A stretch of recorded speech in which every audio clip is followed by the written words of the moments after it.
Sterling here from Sterling Coaching, and today I wanted to talk about positive thinkers and optimistic people, and are they a more realistic thinker or are pessimists or people who see the world more negatively?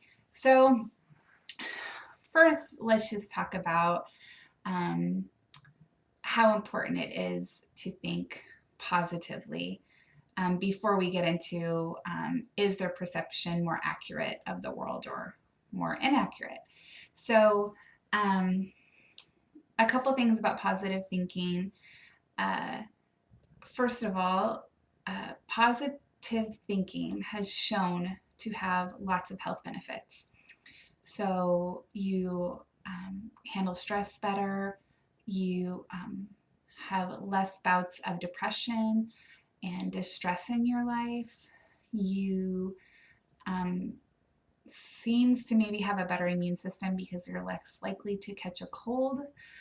One study showed we do know that people who think more positively have better cardiovascular health and they have a longer lifespan. So definitely in the sense that it's beneficial to be more positive than say more negative thinking.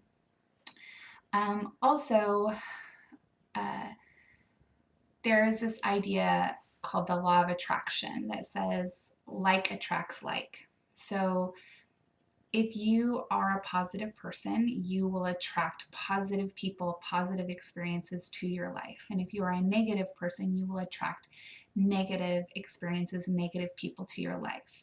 And there's actually some neurological proof to this. So in our brains in the 90s, they discovered something called mirror neurons. And they discovered this in primates, and humans have it as well, where in our brain we have neurons that see something that's happening and we respond accordingly. So prior to the 90s, scientists believed that, sorry about my dogs, scientists believed that the way we respond to people and to things that behaviors from others is by thinking logically and processing at that, and then we would react accordingly. But with mirror neurons, they discovered that it's actually more feeling based than thinking based. So for example, if we see someone stub our toe and like inside we kind of cringe because we saw them stub their toe, or we see somebody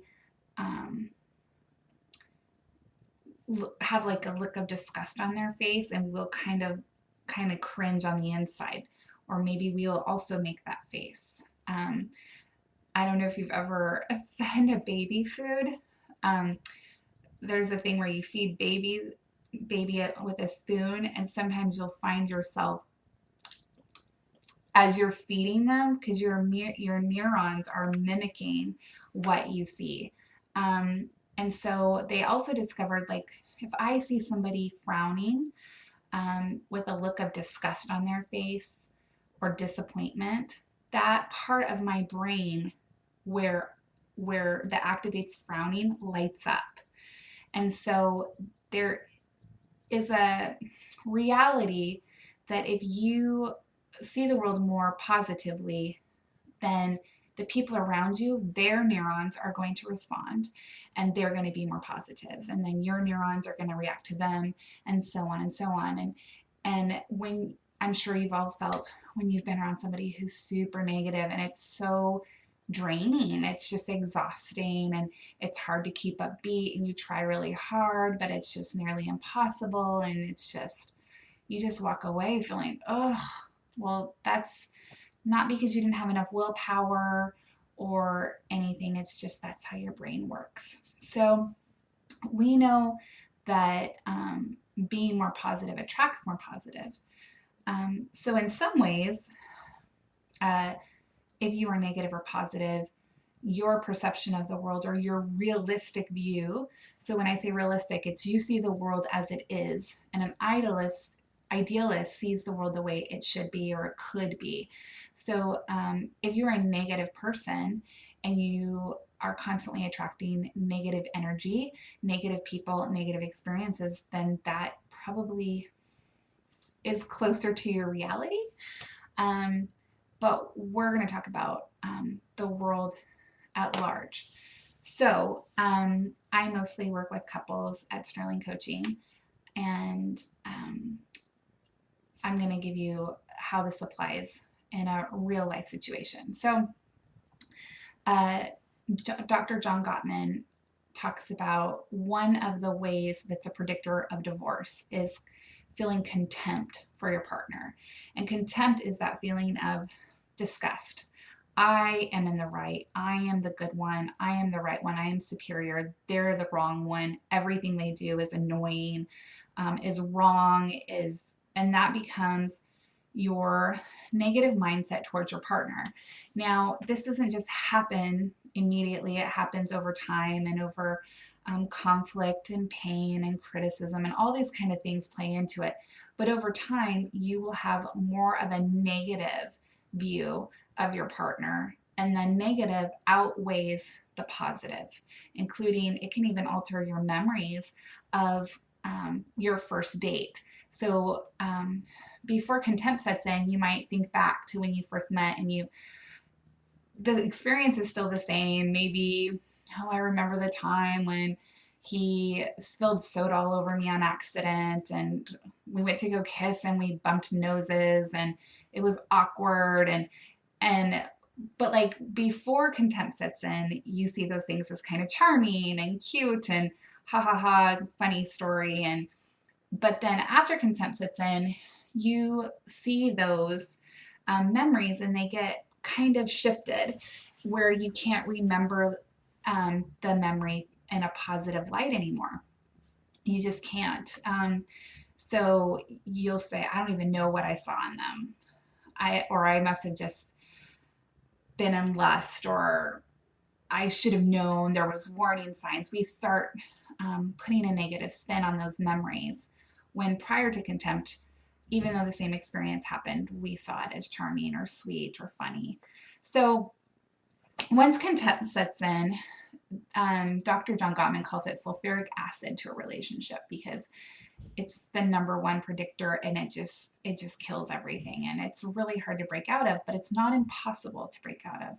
So one of the ways to do that is to build, he calls fondness and admiration, or an attitude of appreciation or gratitude. And basically what you're doing is you're trying to look at the more positive, and it's a choice. It's choosing to see the world and that in your partner, and trying to focus on the positive and kind of negate the negative.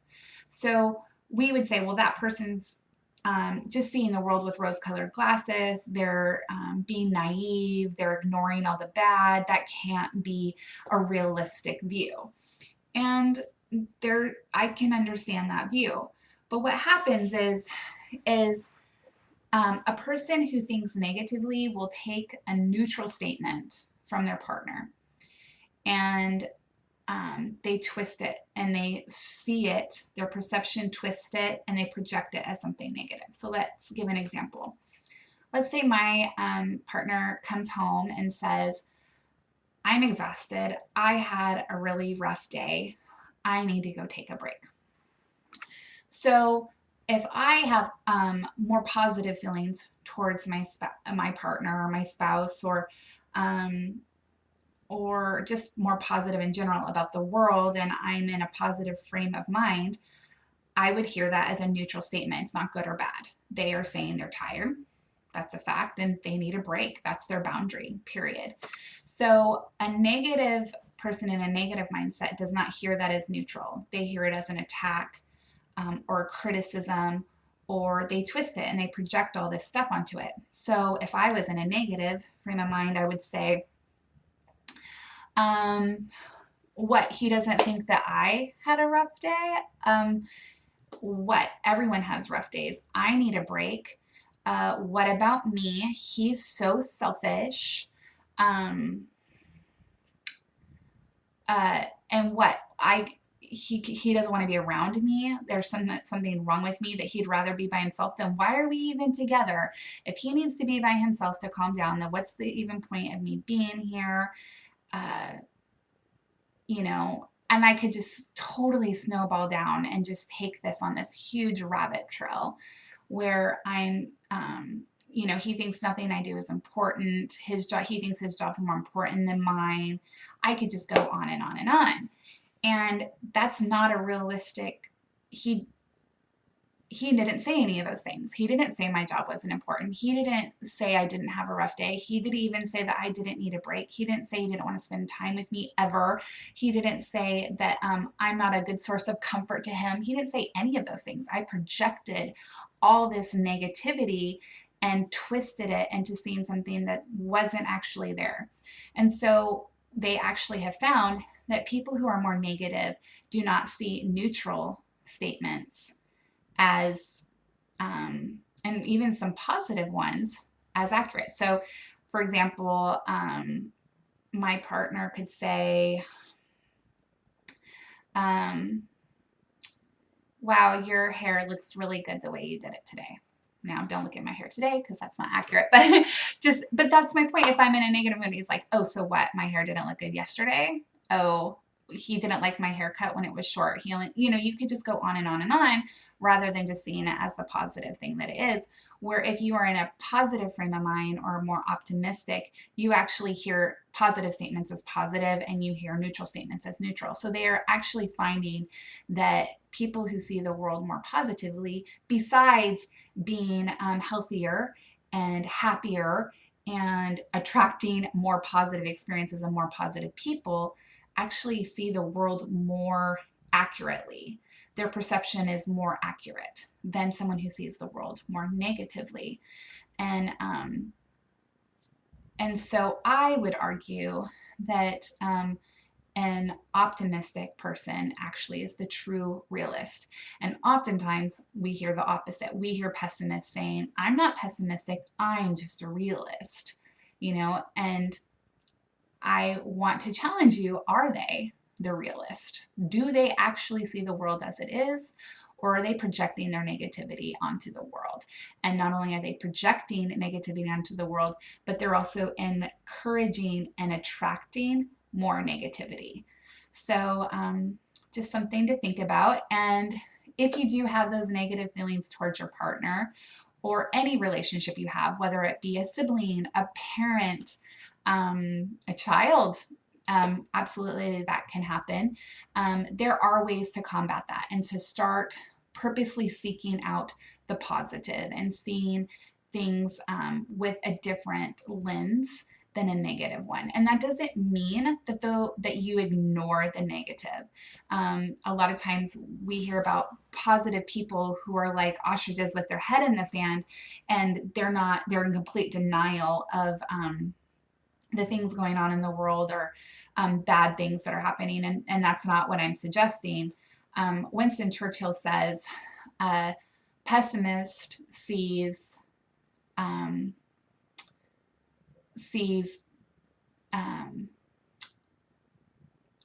does he say?